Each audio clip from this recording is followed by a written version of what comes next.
Buenos días, estimados alumnos. En esta ocasión nos corresponde estudiar el tema vectores unitarios y para el caso vamos a estudiar un indicador de logro. Vamos a tratar la manera de cumplir, por lo menos en esta clase, y parte de ese lo llevaremos a la siguiente. El indicador de logro que vamos a tomar en cuenta en esta ocasión nos dice que usted va a identificar, representar vectores unitarios y su utilización en la suma de sus componentes rectangulares. Este tema es un tema bastante extenso. Solamente el hecho de comprender los vectores unitarios, identificarlos y representarlos nos lleva un poco de tiempo, y aparte la utilización de estos vectores en la suma de componentes nos lleva a que usted comprenda diferentes herramientas matemáticas y operaciones con vectores. Lógicamente, esto es la base que usted trae de su octavo grado. Hay algunas cosas que posiblemente no las recuerde, pero en esta ocasión usted va a recordar poco a poco. Así que lo invito a que preste mucha atención para poder introducirnos en este tema de física que es bastante interesante. Primero, vamos a identificar las componentes. ¿Qué son las componentes de un vector? Bueno, todos sabemos que es un vector y hemos estado hablando de él en la clase pasada. Nosotros sabemos que un vector debe tener magnitud, dirección y sentido. En el caso tenemos este plano. Vemos nosotros cómo tenemos el punto de origen, las X positivas, las Y negativas, X negativas, Y negativas. Entonces, ¿cómo podemos identificar las componentes o en qué consisten las componentes? Bueno, les decía, si yo analizo este vector es un desplazamiento, como decíamos en la clase pasada.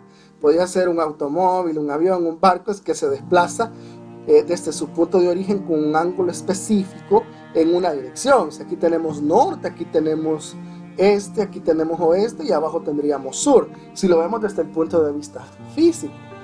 Entonces quiere decir que si el barco sale de este punto de origen y tiene esta trayectoria, hay un ángulo que establece su dirección, ¿verdad? Y lógicamente la flecha, el sentido en específico que éste lleva. Eso lo habíamos hablado en la clase anterior. Entonces este es el vector cuyo nombre, en este caso le vamos a dar el nombre de A. Todas las magnitudes vectoriales deben de tener arriba ya sea un gorrito, el famoso circunflejo, o también se le puede establecer una flecha que se oriente hacia el este. Eso nos dice que estamos hablando de una cantidad vectorial o de un vector como tal. La magnitud para que se considere vectorial, incluso cuando hablamos de fuerza, a la F le agregamos la flecha o el circunflejo que establece que es un vector. Entonces todo vector se representa a través de la letra cuyo nombre obedece al nombre que le hemos puesto. En este caso puede ser A, puede ser B, puede ser C, puede ser la letra que usted quiera, siempre y cuando arriba tenga el circunflejo o la flecha indicada. Entonces para nosotros este se va a llamar el vector A, y el ángulo que nos da la dirección al caso le vamos a llamar beta. ¿De acuerdo? Entonces, ¿cuáles van a ser las componentes? Decíamos en clases pasadas que mientras el avión, el barco, el automóvil desarrollan este desplazamiento, tienen un desplazamiento tanto en X como para el caso en Y. Entonces esos desplazamientos en específico son a los que nosotros les vamos a llamar componentes. Nosotros en física podemos estudiar el vector desde el punto de vista vectorial con métodos analíticos, analizando el vector como tal. Y eso de hecho lo vamos a hacer más adelante. Pero también vamos a hacerlo por sus componentes. ¿Por qué el método de componentes es más efectivo? Porque hay diferentes tipos de movimientos, por ejemplo el tiro de proyectil, donde necesitamos analizar las componentes de dicho movimiento para poder tener una interpretación más adecuada de dicho movimiento. Entonces, al desplazamiento en X le vamos a llamar componente en X y al desplazamiento en Y le vamos a llamar componente en Y. Si usted nota, el vector va del punto A al punto B. Aquí está su final. Ahora, el desplazamiento en Y, nosotros lo tenemos aquí, hasta este punto. Podemos decir incluso que es igual a 6, ¿verdad? Y el desplazamiento en X lo tomamos aquí. Incluso podemos decir que es igual a 7. Si nosotros recordamos cómo leer un plano, aquí en este caso, es muy importante que nosotros lo recordemos. Ahora bien, lejos del valor que le podamos dar establecido de una forma, como le digo, ilustrada, sin utilizar ninguna fórmula matemática. Entonces vamos a utilizar dos razones de las cuales habíamos hablado en las clases pasadas: el seno y el coseno. Si usted recuerda, habíamos dicho que el coseno nos iba a servir para X, y hacíamos nosotros la figura de la lámpara para establecer el coseno. ¿Nota usted? El coseno es la sombra en X, entonces para X va a ser el coseno. Y el seno es la sombra en Y, entonces para Y va a ser el seno. Entonces este valor es el que nosotros tenemos que encontrar. Este valor va a ser la componente en X y este valor va a ser la componente en Y. Entonces nosotros utilizamos las dos razones trigonométricas. Y nos dicen que el seno, para el caso del ángulo, se llama beta. Entonces yo voy a decir, seno de beta, me dicen los libros de matemática que el seno es igual al lado opuesto sobre la hipotenusa. Entonces, si usted nota, aquí yo tengo un triángulo rectángulo, nota. Entonces yo puedo utilizar las razones trigonométricas para el caso. Entonces, si este es el ángulo, ¿cuál es el lado opuesto? Tiene que ser el lado que está frente a él. ¿Cuál es el lado que está frente a él? Es A sub Y, porque es la componente del vector A para el caso de Y. Ese va a ser el lado. Entonces voy a decir, entonces el opuesto es igual a la componente del vector A en Y, o A sub Y. Y la hipotenusa, si usted nota, la hipotenusa es el valor del vector A. Entonces, en lugar de hipotenusa, yo voy a poner A, de tal manera que el seno de beta va a ser igual a la componente del vector A en Y entre el vector A. ¿De acuerdo? Ahora veamos la componente en X. Si usted nota, la razón trigonométrica del coseno nos dice que va a ser igual al lado adyacente sobre la hipotenusa. El lado adyacente es el lado que está a la par del ángulo. Nota usted, aquí está el ángulo, aquí está el otro lado. Entonces, como es el lado que está a la par del ángulo, a este lado le vamos a llamar adyacente. Nota que lo que estamos describiendo es algo matemático, pero igual se lo estoy recordando por si usted lo ha olvidado. Entonces, el lado adyacente se convierte en la componente del vector A en X. Entonces, en lugar de adyacente, voy a poner componente del vector A en X sobre la hipotenusa. Ya habíamos quedado que la hipotenusa iba a ser el vector A. Entonces escribo, coseno de beta va a ser igual a la componente del vector A en X entre el vector A. Hemos obtenido por lo menos los valores de las razones trigonométricas. De este vamos a obtener la fórmula general para poder obtener las componentes. ¿Cómo lo vamos a hacer? Fíjese bien en lo siguiente. Bueno, habíamos quedado que el seno de beta es igual a la componente del vector A en Y sobre el vector A. ¿De acuerdo? Entonces aquí yo voy a hacer un despeje. ¿Por qué razón? Porque a mí no me interesa el seno de beta. ¿Qué es lo que yo quiero encontrar? Pues quiero encontrar la componente del vector A en Y. Entonces despejo. Como A está dividiendo, pasa al extremo a multiplicar. Entonces, ¿cómo me va a quedar? Me va a quedar la componente del vector A en Y es igual al valor del vector A por el seno del ángulo, que en este caso se llama beta. El ángulo se puede llamar beta, alfa, gamma, en la letra griega que usted considere. Ahora, habíamos quedado que el coseno de beta iba a ser igual a la componente del vector A en X sobre el vector A. De igual manera, no me interesa el coseno de beta, entonces lo que yo necesito es el valor de la componente en X. Entonces necesito apartar esta de acá porque me estorba. Pero para apartarla yo me pregunto, ¿qué está haciendo A acá? Bueno, yo me respondo y digo, A está dividiendo. Entonces, ¿cómo está dividiendo? La paso al otro lado a multiplicar. ¿Cómo me va a quedar la ecuación? La ecuación me va a quedar: la componente del vector A en X es igual al valor del vector A por el coseno del ángulo beta. ¿Por qué yo tengo que tener esto en mente? Porque estas dos ecuaciones que acabo de deducir son las que me van a ayudar en todo el proceso del análisis de los vectores, no solamente los vectores, sino su aplicación en los vectores unitarios. Habiendo explicado las componentes, nos vamos directamente a un vector unitario. ¿Por qué se le llama vector unitario? Porque su valor es igual a 1 y no tiene unidades. Entonces, ¿cuál es el origen o cuál es el motivo de surgimiento de un vector unitario? Bueno, la finalidad del vector es direccionar, o mejor dicho, describir una dirección en el espacio, ya que estos nos pueden dar una representación más práctica de un vector en el espacio. ¿Por qué razón? Cuando nosotros multiplicamos una cantidad vectorial por un escalar, en el caso, yo sé que ustedes, algunos lo recuerdan, cuando usted hace ese producto de una cantidad vectorial por un escalar, hay una reducción. Si estamos hablando en el aspecto modular, es decir, el tamaño de un vector, el objetivo es que este desplazamiento se convierta en 1. Mientras más pequeño sea, podemos nosotros orientarlo en el espacio de tal manera que podamos hacer una descripción física más adecuada. Entonces, tenemos la siguiente aplicación. Vamos a la componente en X de un vector unitario, le vamos a agregar la Y, y a la componente en Y de un vector unitario, la J. Quiere decir que de aquí en adelante, cada vez que usted escuche Y, estamos hablando del vector unitario en X. Eso no lo olvide.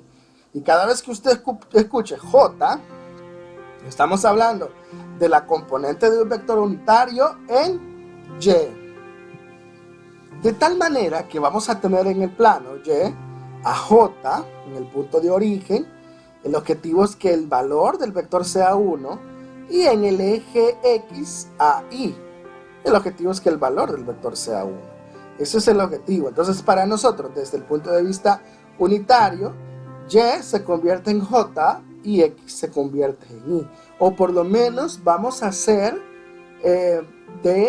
esa conversión, ¿verdad? Ese es el objetivo, hacer esa conversión, que nosotros logremos interpretar un vector común en un vector unitario.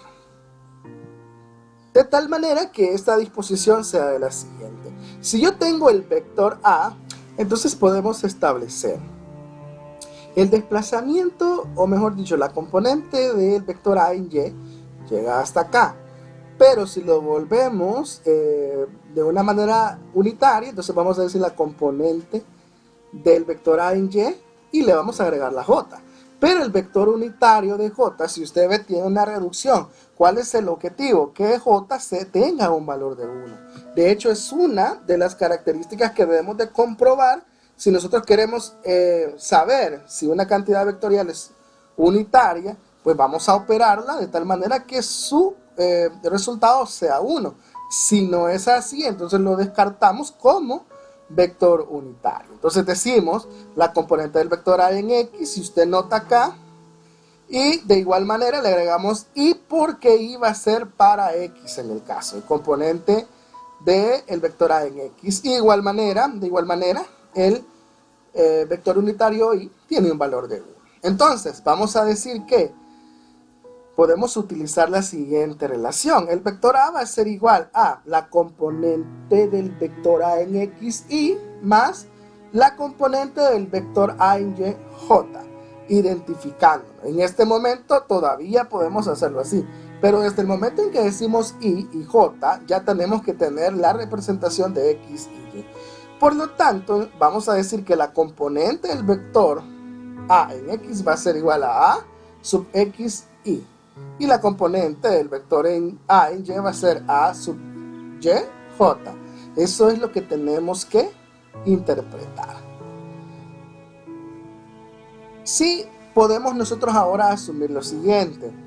En términos de componentes, va a quedar de la siguiente forma, como lo habíamos establecido. En términos de componentes, si no se nos pide que llevemos al vector unitario, entonces si no tenemos que llegar al vector unitario, no hay necesidad de darle I o de J.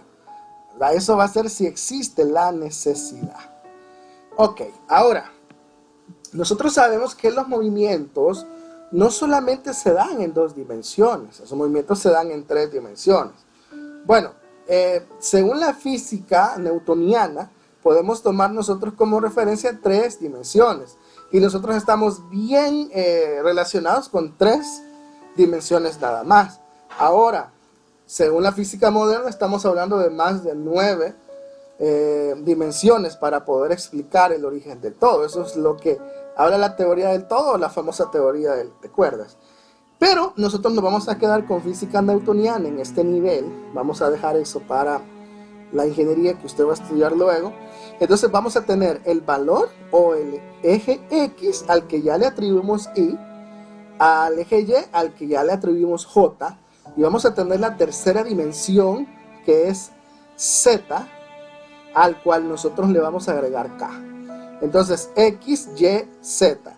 X es Y, Y es J y Z es K. Esos van a ser los 3 vectores. Ahora, no vamos a hacer ejercicios con las 3 dimensiones, porque eso implica herramientas matemáticas un poco más complejas que no están al nivel de bachillerato. Entonces, pero sí vamos a utilizar las 2 dimensiones en el caso vectorial para poder aplicar algunos ejercicios. Ok, ahora sí hablemos del vector unitario como tal. Vamos a utilizar una fórmula para poder determinar el vector unitario. Vamos a decir que un vector unitario va a ser igual a el valor del vector dividido entre su magnitud. Quiere decir que A en este caso es el vector A y A es el módulo del vector, es decir, el valor del vector, el tamaño del vector. Yo lo divido el vector entre su módulo, entre su tamaño, y de esa manera yo voy a obtener el valor del vector unitario. Eso es todo lo que yo tengo que hacer. Nota usted, es una fórmula muy sencilla, el valor del vector entre su magnitud. Ya lo va a ver usted desde el punto de vista práctico y se va a dar cuenta que no es nada del otro mundo, es algo muy sencillo. Ahora fíjese bien, vamos a analizar esto desde el punto de vista más sencillo para que usted no se me pierda, ¿de acuerdo? Vamos a decir que este es el punto de origen. Si este es el punto de origen, quiere decir que esto asemeja al plano cartesiano. Aquí tendríamos Y, aquí tendríamos X. Si estamos en el primer cuadrante, quiere decir que tanto X como Y van a ser positivos. Fíjese bien, eso hay que tener mucho cuidado.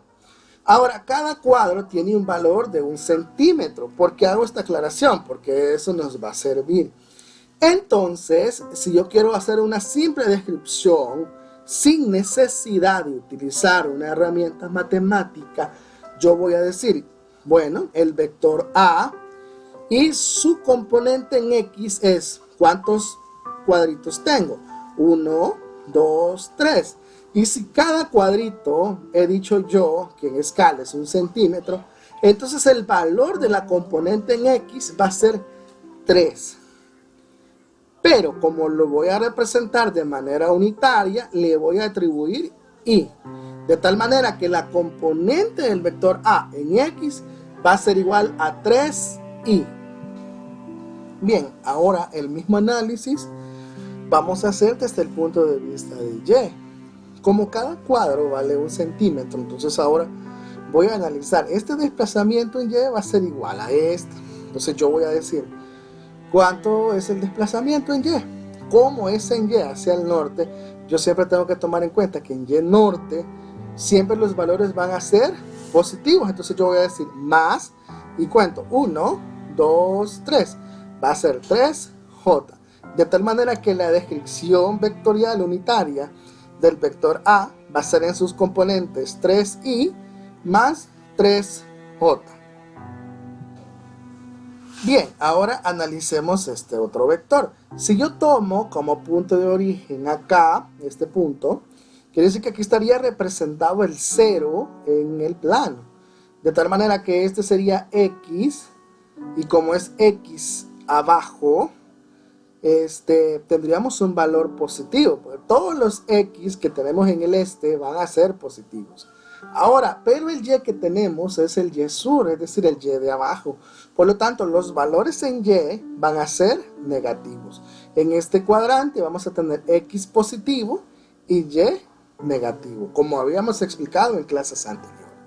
Como cada cuadro vale 1 centímetro, entonces yo voy a primero obtener el vector, le vamos a poner a, por decir algo. Entonces el vector a va a ser en sus componentes x, que va a ser 1, 2, 3. Es decir, recorrió en x 3 centímetros. Entonces voy a decir 3, y como es en x, y. Ahora, como en y está en y sur, y los valores de y sur son negativos, entonces voy a decir menos, y voy a contar 1, 2, 3, 4, 5, 6, 7. Entonces, el valor de la componente en y de este vector sería 7j. Eso yo lo tengo que tener muy en cuenta, porque este análisis práctico es el que me va a servir para poder desarrollar los ejercicios. Ok, revisemos el primer ejercicio. Vamos a analizar un vector cuyo nombre es el vector A.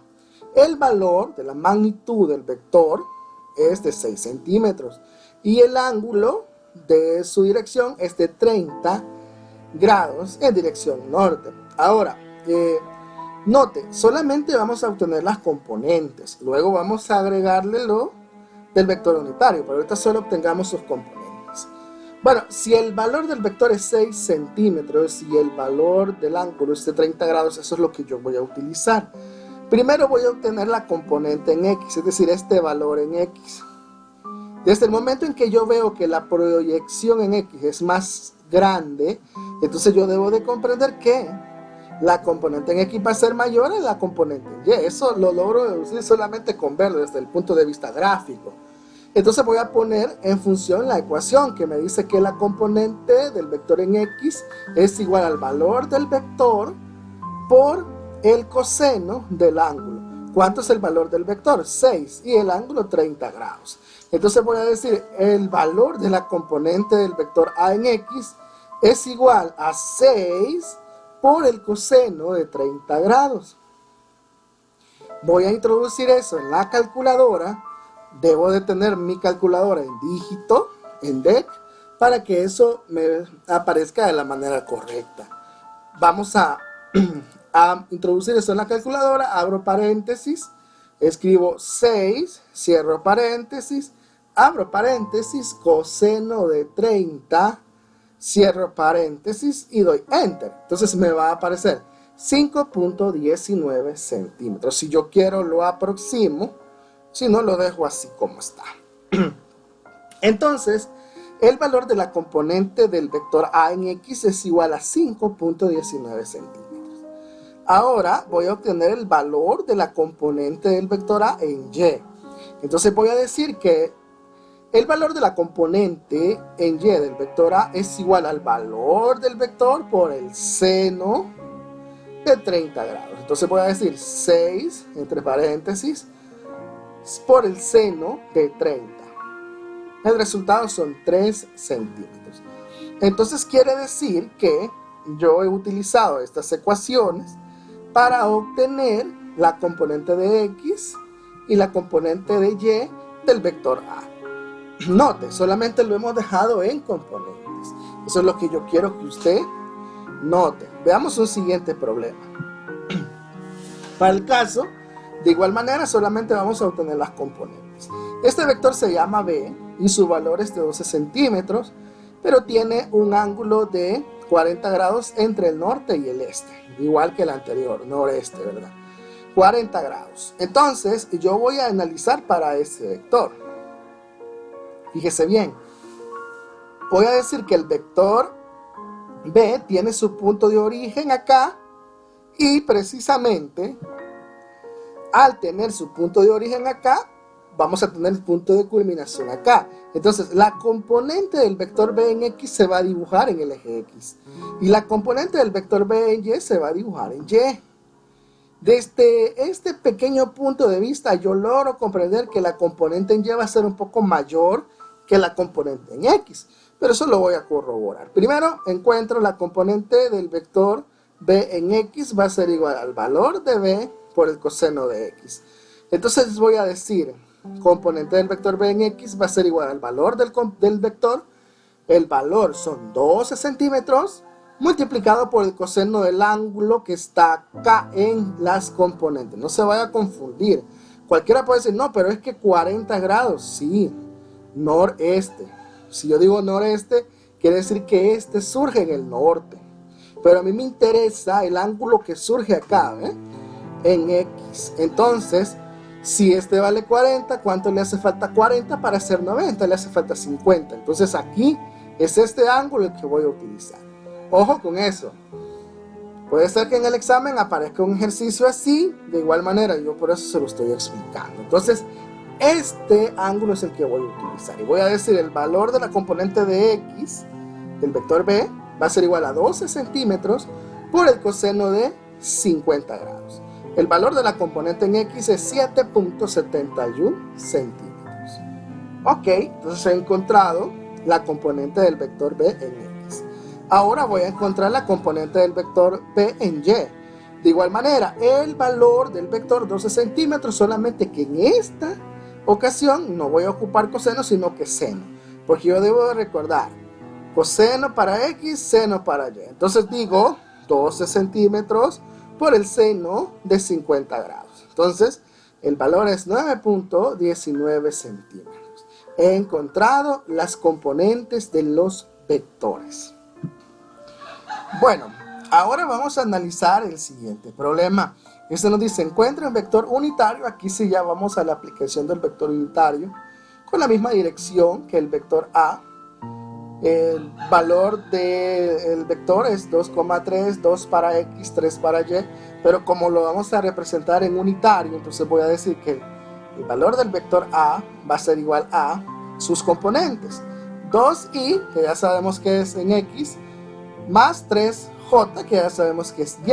Ahora, este valor positivo me dice a mí que el cuadrante en el que se está desarrollando es el primer cuadrante, dado que el valor de X y el valor de Y, ambos son positivos. Entonces ahora sí voy a utilizar la fórmula que me dice que el vector unitario va a ser igual al valor del vector dividido entre su magnitud. Pero como no tengo un valor de magnitud como en los otros ejercicios, que tenía 6, que tenía 12, en este caso tengo sus componentes. Entonces, como tengo sus componentes, del valor de las componentes voy a partir para encontrar el valor de la magnitud del vector. Es decir, tengo que pensar hacia atrás. Anteriormente, del valor sacaba las componentes. Ahora de las componentes voy a sacar el valor. Bien, entonces en ese sentido vamos a hacer lo siguiente. Voy a utilizar Pitágoras para las componentes. Como ya sé que se va a formar un triángulo rectángulo, entonces voy a utilizar el valor absoluto, que es la magnitud, así la voy a representar. La magnitud del vector A va a ser igual a el lado en X elevado al cuadrado, o la raíz del lado en X al cuadrado, más el lado en Y al cuadrado. Son las dos componentes. Ya sabemos que una es en X y una es en Y. Entonces tenemos un opuesto y tenemos un adyacente. Ok, entonces Aquí puedo suprimir esto de una manera rápida. 2 por 2, 4, 3 por 3, 9. Entonces digo 9 más 4 es 13, raíz de 13 es una raíz no exacta, entonces voy a decir que el valor del vector A es igual a raíz de 13. Así lo voy a dejar representado de esa forma. Ahora lo voy a representar como unitario, pero la regla dice que el vector unitario es igual al valor del vector, o mejor dicho, el vector sobre su magnitud, que es la que acabamos de encontrar. ¿Cuál es el vector? Bueno, la componente en X es 2. ¿Y cuál es la magnitud? Raíz de 13. Entonces voy a decir, el vector unitario va a ser igual a 2 raíz de 13, o 2 sobre raíz de 13, y esta va a ser la componente del vector unitario en X, más 3, que es la componente en Y, entre raíz de 13, que es la magnitud del vector J, porque es en Y. Ok, entonces tengo la representación del vector unitario, que es el valor de la magnitud en X sobre el valor de la magnitud del vector. El valor de la componente en Y sobre la magnitud del vector. Ahora, esta es la representación del vector unitario. Si nosotros tomamos este vector y decimos 2 sobre raíz de 13 elevado al cuadrado más 3 sobre raíz de 13 elevado al cuadrado, el resultado va a ser 1. ¿Y eso que nos dice? Que es un vector unitario. Bien, hemos encontrado la representación del vector unitario. Si a usted le dicen, ya sea en su integradora o en su examen, que lo represente de manera unitaria, usted lo que va a hacer es este procedimiento, ¿verdad? El agregar para X, Y para Y, J, en el caso que solamente estamos trabajando con dos dimensiones. Continuamos con el ejercicio. Ahora bien, yo tengo las componentes 2i más 3j, que es en Y, entonces he obtenido el valor representativo del vector unitario. Pero ahora necesito encontrar la dirección del vector. En este caso necesito encontrar este ángulo. Entonces, como yo ya sé el valor de la componente en Y es igual a 3 y el valor de la componente en X es igual a 2, quiere decir que este valor es igual a 2 y este valor es igual a 3. Entonces, para eso yo voy a ocupar una razón trigonométrica, que es la tangente. Yo debo de analizar esto de forma muy específica. La tangente, si yo le pongo el nombre de beta a este ángulo, voy y analizo. La tangente es igual al cateto opuesto sobre el adyacente. Fíjese bien, yo voy a analizar este que es el opuesto y este que es el adyacente para obtener este ángulo, porque la abertura de este ángulo relaciona estos dos lados. Si estos dos lados tienen variantes, entonces este ángulo también va a tener una variante. ¿De acuerdo? Entonces yo debo de tomar en cuenta la tangente, el cateto opuesto sobre el cateto adyacente. En este caso va a ser la componente en Y entre la componente en X. ¿Y cuánto es la componente en Y? La que lleva el valor de J. Entonces la componente en Y es 3 y la componente en X es 2. Entonces la tangente del ángulo beta va a ser igual a 3 medios. Pero a mí no me interesa la tangente del ángulo beta. A mí me interesa el valor del ángulo beta. Entonces, ¿qué es lo que hago? Bueno, simple y sencillamente, lo que yo hago es un pequeño despeje. ¿En qué consiste ese pequeño despeje? Bueno, este tangente lo voy a trasladar al otro lado del igual como arco tangente o como tangente negativo. Entonces va a ser beta, va a ser igual al tangente negativo. Presiono segunda función en la calculadora, presiono tangente y me va a aparecer tan menos, tangente negativo. Y escribo 3 medios nuevamente y le doy igual. Entonces tangente inverso o tangente negativo o arco tangente de 3 medios es igual a 56.31. Ahora, estos valores yo fácilmente los puedo racionalizar. Eso lo deberíamos de hacer, ¿verdad? Pero en el caso nos tomaría mucho más tiempo, pero sí es algo importante, ¿verdad? Esto deberíamos de racionalizarlo para no dejar denominadores radicales. Pero en el caso no vamos a tomarlo en cuenta. Yo puedo encontrar también el valor de este ángulo con las componentes unitarias. Solamente que en este caso en X sería 2 sobre raíz de 13 y en Y sería 3 sobre raíz de 13. Entonces tendría que utilizar el mismo método. Beta es igual a la tangente inversa de la componente en X, que es igual a 3 sobre raíz de 13, entre la componente en Y o en J, que es 2 raíz de 13. Le doy igual y de la misma manera el valor del ángulo es 56.31. Nos vemos en la reunión en Meet. En esta reunión en Meet vamos a explicar algunos ejemplos adicionales. El tema es bastante extenso y de igual manera usted puede preguntar cualquier duda que usted tenga, es de importancia.